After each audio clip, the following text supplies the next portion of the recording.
चलिए बेटा क्वेश्चंस करते हैं। क्या क्वेश्चन था कि हमारे पास एक इंक्लाइंड प्लेन है और इस इंक्लाइंड प्लेन से बॉडी स्लाइड होके आ रही है नीचे। यहां पर भी रेस्ट में है और यहां आके फिर से वो रेस्ट में ही हो गई। और ये गिवन है सिचुएशन कि जो अपर हाफ है इस इंक्लाइंड प्लेन का, मैंने बोला था डिस्टेंस एल ले लेना, ये अपर हाफ स्मूथ है और ये जो लोअर हाफ है ये रफ है। ठीक है। इस अपर हाफ में जो डाउनवर्ड एक्सेलरेशन होगी वो होगी जी साइन थीटा, और इस लोअर हाफ में sine theta minus mu cos theta into g. लेकिन देखो क्या सिचुएशन गिवन है कि बॉडी वापस यहाँ रेस्ट पे आ जाती है, मतलब उसकी फाइनल वेलोसिटी भी जीरो है।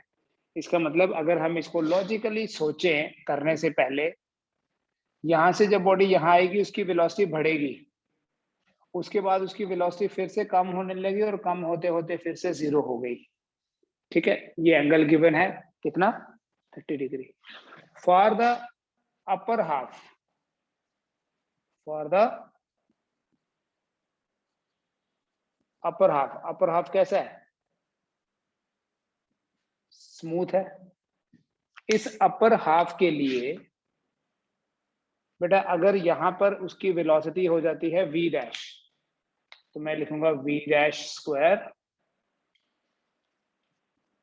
Is equal to 0 square plus 2g sine theta into L. कौन सी इक्वेशन यूज करी, v square equal to you square plus 2as use किया मैंने। एंड यहां से यहां जो फाइनल वेलोसिटी बनी वो लोअर पोर्शन के लिए इनिशियल वेलोसिटी बन जाएगी। ठीक है। तो for the lower half, lower half कौन सा है, lower half is a rough one. तो लोअर हाफ के लिए 0 square minus we dash square, ऐसे करते हैं, यहां भी ऐसे कर सकते थे, V dash square minus 0 square equal to 2as, ये इक्वेशन यूज करें यहां से यहां, उसके बाद यहां से यहां 0 square minus we dash square is equal to 2g into sine theta minus mu cos theta. फिर यहां से बेटा वी डैश स्क्वायर जो है it will be equal to twice of ji sine theta into l आ गया। और यहां से अगर आप देखो इस माइनस साइन को शिफ्ट कर देना, वी डैश स्क्वायर आएगा minus twice of ji sine theta minus mu cos theta. ये भी वी डैश स्क्वायर है, ये भी वी डैश स्क्वायर है, दोनों को इक्वेट कर लो। ठीक है। लेट मी से this is equation 1 and this is equation 2, equating 1 and 2।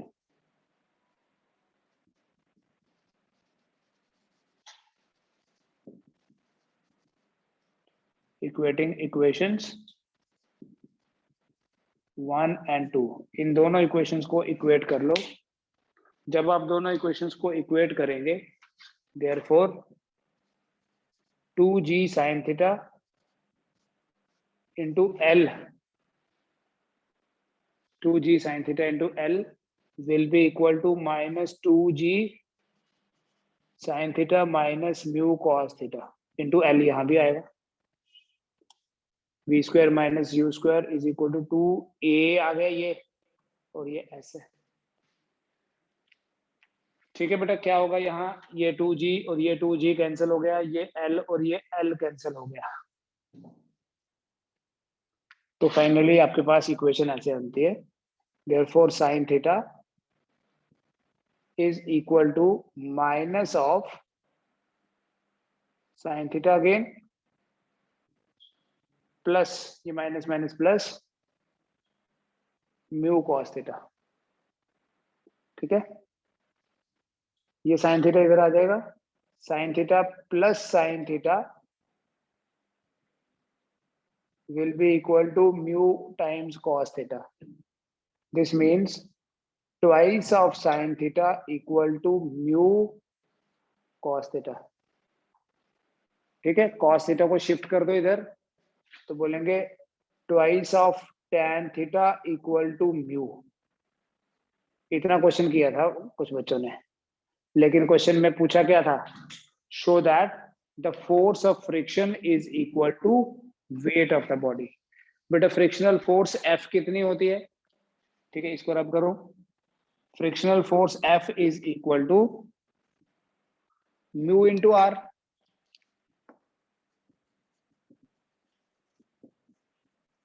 Frictional force F is equal to mu into R. लेकिन इंक्लाइंड प्लेन पे, on an inclined plane, mu is equal to mu नहीं r equals to mg cos theta. याद है कल आपको बताया था, जब बॉडी यहां होगी कहीं पर भी इंक्लाइंड सरफेस पे, कहीं पर भी ये mg है, ये थीटा, ये mg cos थीटा, और ये होता है r के बराबर। ठीक है, ऐसे इधर mg sin थीटा भी होता है। स्मूथ सरफेस होगा तो इधर कुछ नहीं होगा, बट अगर रफ सरफेस होगा तो यहाँ फ्रिक्शन होगा। ठीक है, सेम डायग्राम। ठीक है, फ्रिक्शन छोड़ दीजिए, ये r तो mg cos थीटा के बराबर है। सो r अगर mg cos थीटा के बराबर है तो फ्रिक्शनल फोर्स कितनी हो गई, mu into mg cos theta. It means f equals to mu का वैल्यू डाल दो, twice of tan theta into mg into cos theta. तो देखो ये जो tan theta into cos theta है, ये sin थीटा नहीं बन गया, क्योंकि tan होता है sine by cos, cos cos cut जाएगा, 2mg sin थीटा। सो अब लास्ट में वैल्यू डालो, थीटा 30 डिग्री दिया हुआ है, 2mg into sine 30, so it is equal to twice of mg into 1/2, 1/2 cut जाएगा इस 2 के साथ, so f is equal to mg। Therefore force of friction F is equal to mg। यही prove करना था। अब बताओ कोई डाउट है इसमें? तो क्या नहीं समझ में आ गया? अब आगे देखो बेटा, तो हमने क्या देखा कि अगर इंक्लाइन प्लेन स्मूथ हो या रफ हो, एक्सेलरेशन विल बी डिफरेंट। ठीक है, अब देखो हम रिटार्डेशन की बात करेंगे। नेगेटिव एक्सेलरेशन को रिटार्डेशन बोलते हैं। Retardation on a horizontal surface, और ये रिटार्डेशन किसकी वजह से है? Retardation due to friction. This is due to friction, मतलब रफनेस की वजह से। क्यों बोलते हैं बेटा रिटार्डेशन? देखो, एक हॉरिजॉन्टल सरफेस के ऊपर हम एक बॉल या कोई भी ऑब्जेक्ट हम थ्रो करते हैं, we give certain velocity to the object। अब क्या होता है, थोड़ा डिस्टेंस ट्रेवल करने के बाद इसकी वेलोसिटी 0 हो जाती है। क्या हमने बॉल को रोका? क्या हमने कोई फोर्स लगाई इस बॉल को रोकने के लिए? The answer is no. तो बॉल रुका क्यों? इस ग्राउंड से उसको जो रेजिस्टेंस मिली है, इस ग्राउंड से जो उसको फ्रिक्शन मिला है, उसकी वजह से। इसका मतलब यहाँ पर जो फ्रिक्शन है वो क्या कर रहा है, फ्रिक्शन जो है वो opposite to the direction of motion है, और वो जो फोर्स ऑफ फ्रिक्शन है वो इस पार्टिकल की, इस ऑब्जेक्ट की वेलोसिटी को कम कर रहा है। अब अगर कोफिशिएंट ऑफ फ्रिक्शन हो म्यू, ठीक है, you know what is coefficient of friction? अगर कोफिशिएंट ऑफ फ्रिक्शन म्यू है तो बताओ इस फ्रिक्शनल फोर्स के कारण या इस रफनेस के कारण जो एक्सेलरेशन प्रोड्यूस हुई है, नेगेटिव तो वो होगी ही होगी, क्योंकि वेलोसिटी कम हो रही है। आपको पता है जब भी किसी पार्टिकल की वेलोसिटी कम होती है तो एक्सेलरेशन नेगेटिव ली जाती है।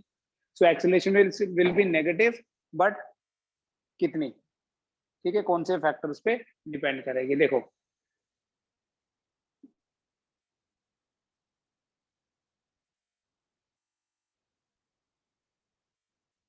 We know F is equal to M into A। चाहे फ्रिक्शन है चाहे कोई दूसरी फोर्स है तो फोर्स इन न्यूटन लॉज को तो फॉलो ही करेगी। F इक्वल टू Ma, और इस M को हम क्या लिखते हैं, सॉरी A को लिखेंगे therefore A is equal to F divided by M। ठीक है, अगर F जो है फ्रिक्शनल फोर्स है, if F is frictional force,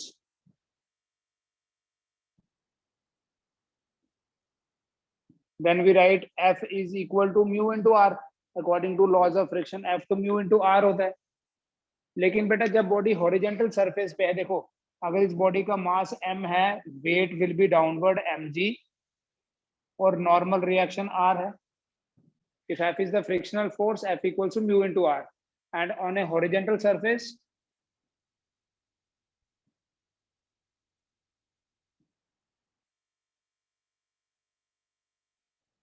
R is equal to mg।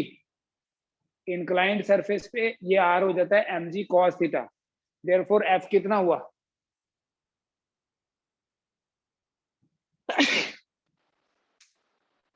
Sorry, F is equal to mu into mg। ठीक है,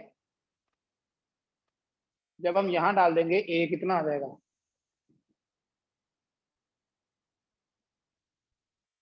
G और G cancel, M और M कैंसिल होगा, mu mg divided by M है, M और M cancel, it is equal to mu G। Therefore on a horizontal surface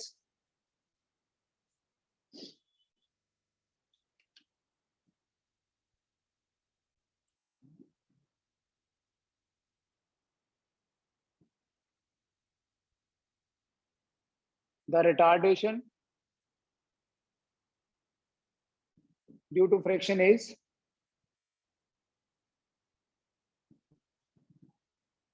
A equal to minus mu into g. सीधा लिख देना direct, minus क्यों लिखा, यहाँ तो हमने खाली मैग्नीट्यूड ही निकाला है। Actually friction causes opposition, friction decreases the velocity, so that is why the negative sign is taken. ठीक है, इसलिए इसको रिटार्डेशन भी बोला हमने।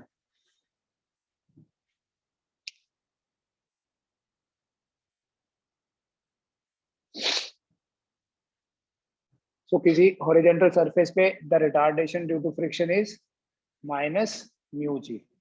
अब देखो इस पे बेस किस तरह के क्वेश्चन आएंगे आपको, कॉम्पिटिटिव के क्वेश्चंस की बात करेंगे।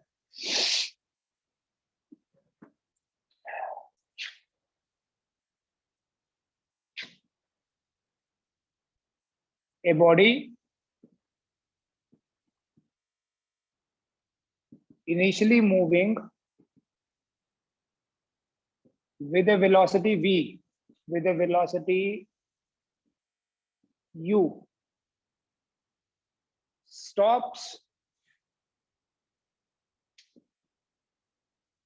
due to friction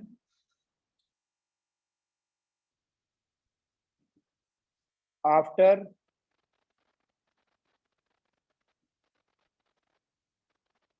time t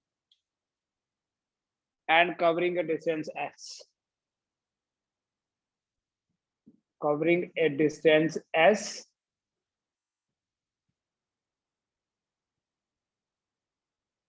on a horizontal road। The body initially moving with a velocity u stops due to friction after time t and covering a distance s on a horizontal road। Calculate t and s। देखो बेटा question क्या है, ये कोई horizontal surface है, इस horizontal surface पे एक ऑब्जेक्ट है जो मूव कर रहा था, उसकी इनिशियली वेलोसिटी थी u, और फ्रिक्शन के कारण ये वेलोसिटी कम होती गई और फाइनली ये वेलोसिटी बन गई 0। ऐसा होने में वेलोसिटी को u से 0 होने में टाइम लगा t, और इस बॉडी ने डिस्टेंस ट्रेवल किया s। तो क्वेश्चन ये है, you have to calculate this T and this S. T और एस को कैलकुलेट करना है।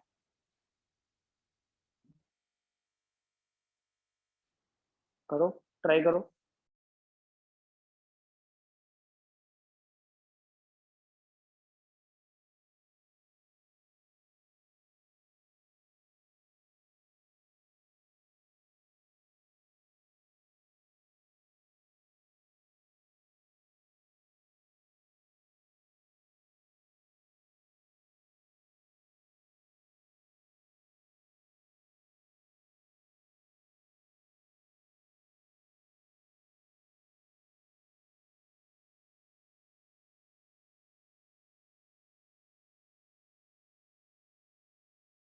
सर आपका माइक ऑफ है। सॉरी।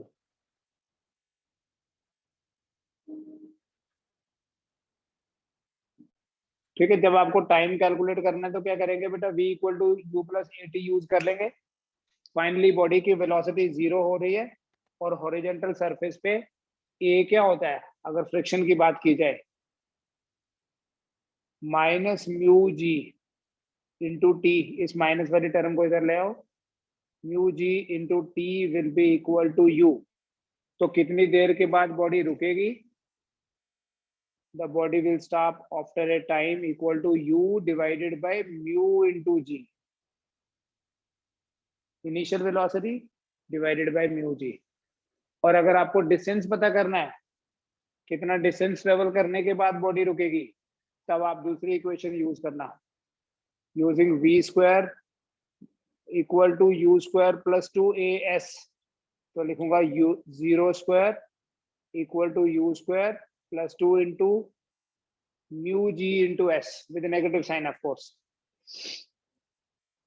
ठीक है, इस नेगेटिव साइन वाले को इधर ले आओ, सिंबल को। 2 mu ji into s equal to you square. तो एस कितना हो गया?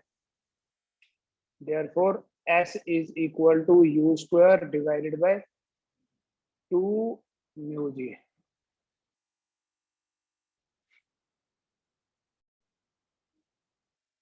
फिर बेटा कुछ और सिचुएशंस हम डिस्कस करते हैं। देखिए, सपोज ये कोई हॉरिजॉन्टल टेबल है, इंक्लाइंड नहीं है। हॉरिजॉन्टल मतलब ग्राउंड के पैरेलल होता है, ये ग्राउंड सरफेस।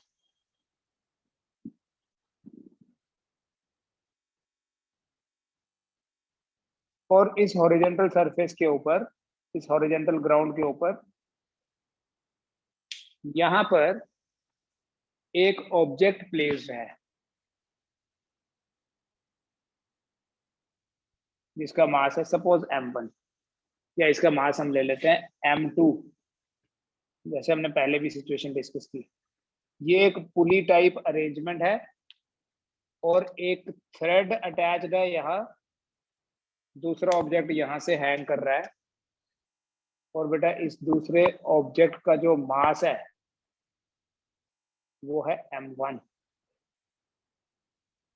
दूसरे ऑब्जेक्ट का मास कितना है?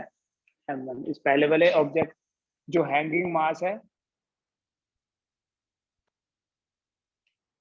ठीक है, ये टेबल के साथ कांटेक्ट में नहीं है, ये हवा में लटक रहा है बहुत।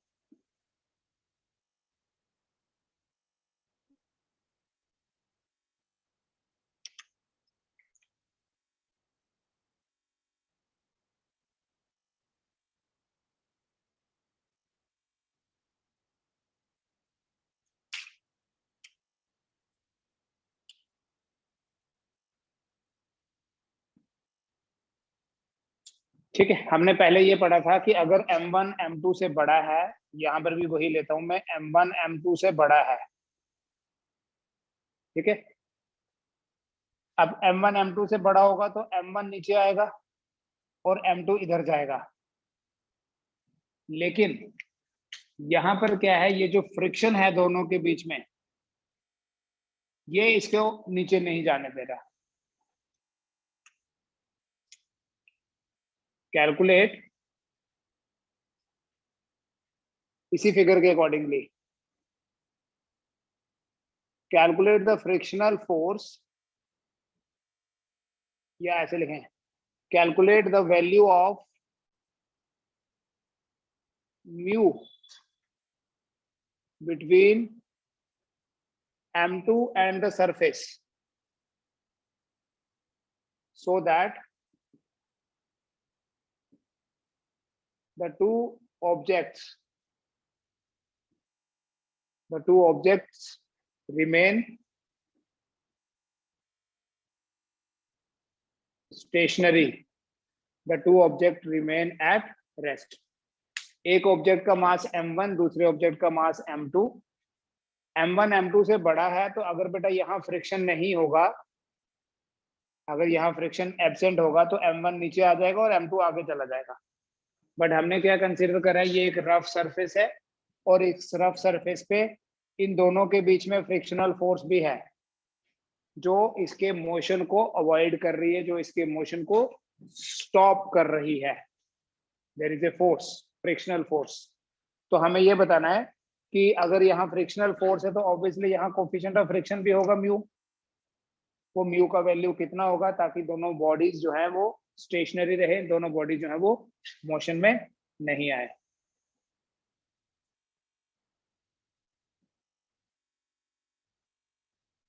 The objects remain stationery. देखो फ्री बॉडी डायग्राम वाला कॉन्सेप्ट लगाते हैं बेटा. Free body diagram of m1. m1 की फ्री बॉडी डायग्राम. एक ऑब्जेक्ट है जिसका मास है m1, डाउनवर्ड फोर्स लग रही है m1g, इसका जो वेट है, और ऊपर ये थ्रेड है ना, इसलिए ऊपर की तरफ फोर्स लग रही होगी. That force is tension in the.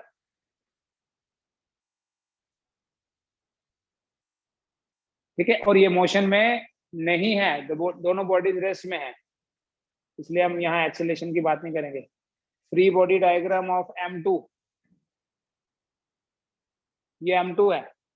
देखो ऐसे तो कोई भी, ऐसे तो बैलेंस ही है, ऊपर नीचे तो होना नहीं है मोशन. अगर हुआ तो आगे की तरफ होगा, तो आगे की तरफ ये जो स्ट्रिंग में टेंशन तो T है, बट फ्रिक्शन अपोजिट डायरेक्शन में होगा. तो वो लिखेंगे फॉर m2, इधर की तरफ जो फोर्स लग रही है दैट इज T, और इधर की तरफ जो फोर्स लग रही है that is F, frictional force. दोनों बॉडीज रेस्ट में है, इसलिए यहाँ हम एक्सेलरेशन की बात ही नहीं करेंगे. कोई मूवमेंट तो हो नहीं, सिर्फ फोर्सेस देखेंगे. तो फॉर m1 क्या लिखेंगे हम? सिंस मोशन नहीं हो रहा, इसका मतलब जितनी नीचे की तरफ फोर्स लग रही है उतनी ऊपर की तरफ फोर्स लग रही है. For m1 we will write T equal to m1g, and for m2 we will write T equal to F. देखो मोशन नहीं हो रहा इसलिए ऐसा है, लेकिन F तो होता है म्यू इंटू आर, और हॉरिजेंटल सरफेस है इसलिए mu into mg. F is equal to mu into mg. Therefore T equals to mu mg. यहाँ पर कितना m2 है, सॉरी यहाँ.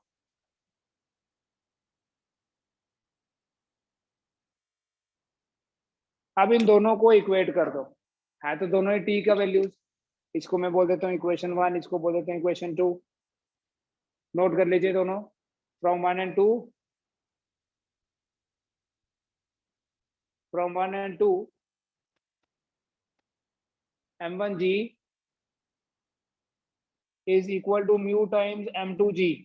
g और g कैंसिल हो जाएगा, g और g कैंसिल हो जाएगा. हमें म्यू कैलकुलेट करना था, तो आप देख लीजिए म्यू आपके पास आ जाएगा. g और g कैंसिल करके, सॉरी g और g कैंसिल करके म्यू आ जाएगा m1 divided by m2. Yes note कर लीजिए, जो पूछना है तो वो बताओ. सो सिंपली बेटा आप लोग क्या याद रखोगे कि अगर एक ऑब्जेक्ट सरफेस पे किस कांटेक्ट में है, दूसरा हैंग कर रहा है, तो जो कोफिशिएंट ऑफ फ्रिक्शन होता है वो होता है हैंगिंग मास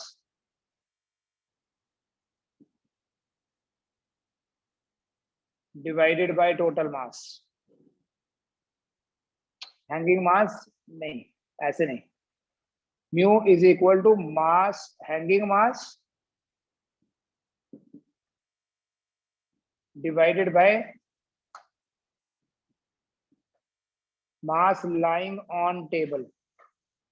कितना मास हैंग कर रहा है और कितना मास टेबल पे है, m1 divided by m2।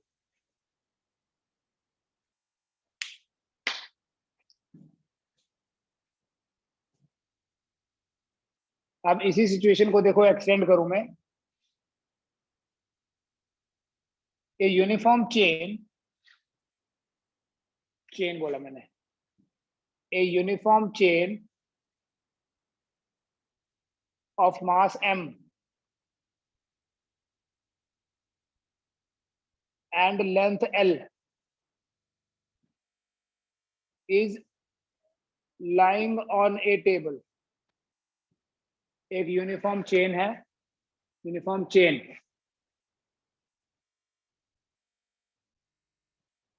of mass m and length l is lying on a table।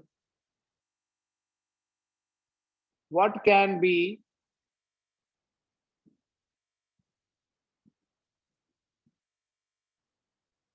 the maximum length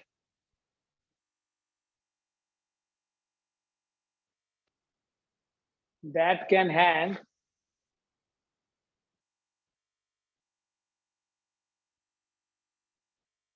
from the free end of the table, from the end of the table, end मतलब edge।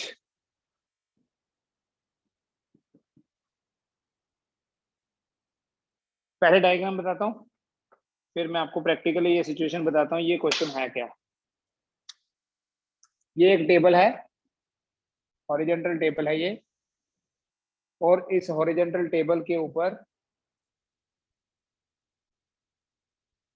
एक chain जो है वो that is lying on this table.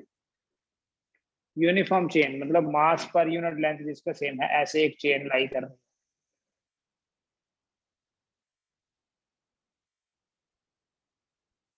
ठीक है, total length इस chain की जो है, टोटल लेंथ इस चेन की है L, और जो हैंगिंग पोर्शन है, मान लो इस हैंगिंग पोर्शन की लेंथ है L डैश या स्मॉल l, तो ऊपर कितनी रह गई, हमें L की मैक्सिमम वैल्यू निकालनी है ताकि ये नीचे नहीं चली जाए। Without what can be the maximum length that can what can be the maximum length that can hang from the edge of the table so that the chain does not move।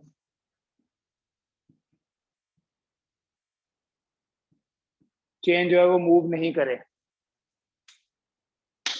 Same question है बेटा जैसे हमने पिछला question किया। Question समझो बेटा पहले है क्या, ये इस क्वेश्चन का मतलब क्या है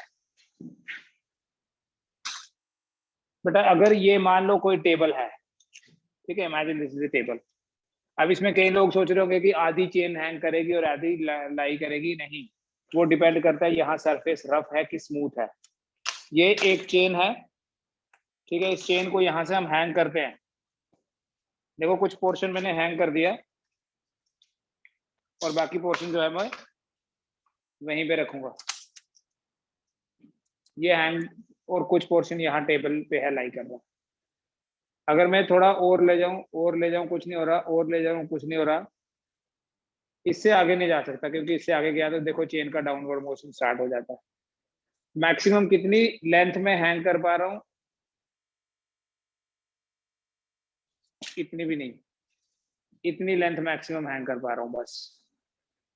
इससे आगे करता हूं तो चेन का डाउनवर्ड मोशन जो है वो स्टार्ट हो जाता है। तो ये तो आधी नहीं है ना, देखो ऊपर ज्यादा रही, वो इसलिए क्योंकि ये सरफेस बड़ा स्मूथ है। तो इस स्मूथ सरफेस पे ये जो लेंथ होगी जो हैंग करेगी वो कम है और जो ऊपर रहेगी वो ज्यादा है। अगर ये सरफेस थोड़ा मैं रफ कर दूं, मान लो इस सरफेस के थोड़ा सा मैंने रफनेस बढ़ा दी, ये एक शीट रख दी मैंने। अब देखना I can put more length in the hanging side as. अगर और रफ बना दूं सरफेस को, ठीक है, बिल्कुल ही रफ कर दूं मैं सरफेस, तो मैं और ज्यादा लेंथ को हैंग कर सकता हूं। इसका मतलब कितनी लेंथ को हैंग किया जा सकता है वो डिपेंड करता है कि सरफेस और इस चेन के बीच में फ्रिक्शन कितना है। तो इस क्वेश्चन को कैसे करेंगे? यूनिफॉर्म चेन बोलने का ये मतलब है कि मास पर यूनिट लेंथ जो है वो कांस्टेंट है। मतलब अगर एक लिंक का मास 1 ग्राम है तो 2 का मास 2 ग्राम होगा, 3 का 3 ग्राम, 4 का 4 ग्राम, और अगर टोटल लेंथ 10 सेंटीमीटर है तो 10 ग्राम हुआ। ठीक है, तो इसमें यहाँ पर जो इस चेन के बीच में और इस टेबल के बीच में फ्रिक्शन हो रहा है, वो फ्रिक्शन क्या कर रहा है? वो फ्रिक्शन इसकी स्लिपिंग को अवॉइड कर रहा है। The friction between the chain and the table surface, friction between the chain and the table surface can stop the downward motion of the chain। ऐसे क्वेश्चंस आपको कॉम्पिटिटिव एग्जाम में दिखेंगे। Friction किसके बीच में? चेन के बीच में और टेबल के बीच में जो होगा, that will stop the downward motion of the chain के डाउनवर्ड मोशन को वो रोकेगा। तो अगर म्यू कोफिशिएंट ऑफ फ्रिक्शन है, if mu is the coefficient of friction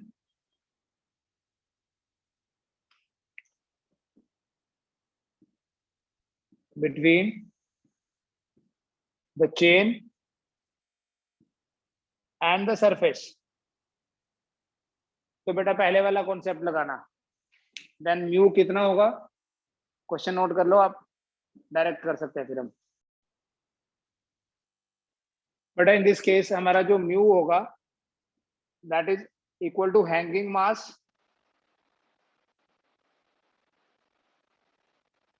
divided by mass of the chain lying on the table, lying on table। बेटा uniform chain है इसलिए मास डायरेक्टली प्रोपोर्शनल है लेंथ के, इसलिए हम बोल सकते हैं मास की जगह length, hanging length divided by length on table. तो हैंगिंग लेंथ कितनी है? हमने इस हैंगिंग लेंथ को ही कैलकुलेट करना था, एल है, divided by L minus L. बस ये इक्वेशन डायरेक्ट याद रखो। स्मॉल एल के लिए आपने सॉल्व करना है इसको।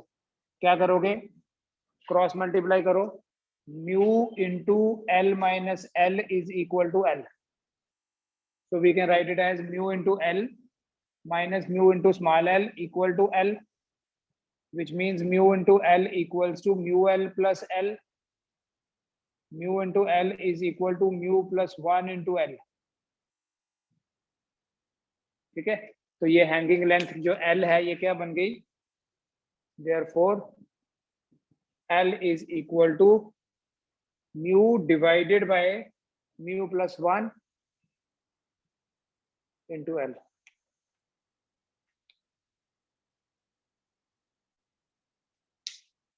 ठीक है जी, नोट करो इसको। ठीक है, this will be your homework. Suppose ये एक हॉरिजॉन्टल सरफेस है और इस हॉरिजॉन्टल सरफेस के ऊपर एक ऑब्जेक्ट लाई कर रहा है। इस ऑब्जेक्ट का मास है m1। इन दोनों के बीच में, m1 के बीच में और इस सरफेस के बीच में जो कोफिशिएंट ऑफ फ्रिक्शन है वो है μ1। That coefficient of friction is μ1। इसी तरह से दूसरा ऑब्जेक्ट इस सरफेस के ऊपर पड़ा हुआ है, इसके ऊपर पड़ा है, उसका मास है m2 और इसका जो कोफिशिएंट ऑफ फ्रिक्शन है वो है μ2। ठीक है, इन दोनों के बीच में जो कोफिशिएंट ऑफ फ्रिक्शन है वो μ1 है, इन दोनों के बीच में जो कोफिशिएंट ऑफ फ्रिक्शन है वो μ2 है। अगर हम यहां से फोर्स अप्लाई करें F,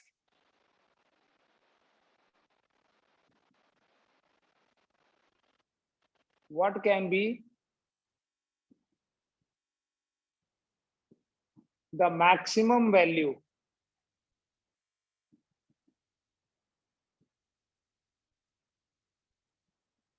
of F so that the two blocks move together?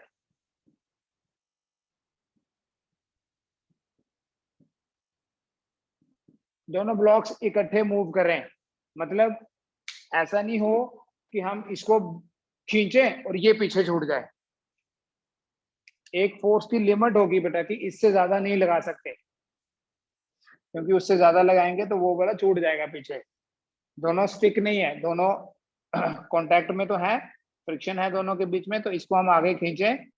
देखो धीरे धीरे खींचने से तो कुछ नहीं होगा, मैंने ये नहीं पूछा मिनिमम, मिनिमम तो जितनी भी लगाओ, मैक्सिमम कितनी लगा सकते हैं ताकि ये सेपरेट नहीं हो। What can be the maximum force on this lower block so that the two blocks move together. कर सकते हो आप या मैं करके दूं? सर कर लेंगे। सर हम ट्राई ठीक है, करेंगे। आप ट्राई करो। ठीक है, अभी कर लो try, you have some time right now, नहीं तो फिर मैं कल करता हूँ। Thank you.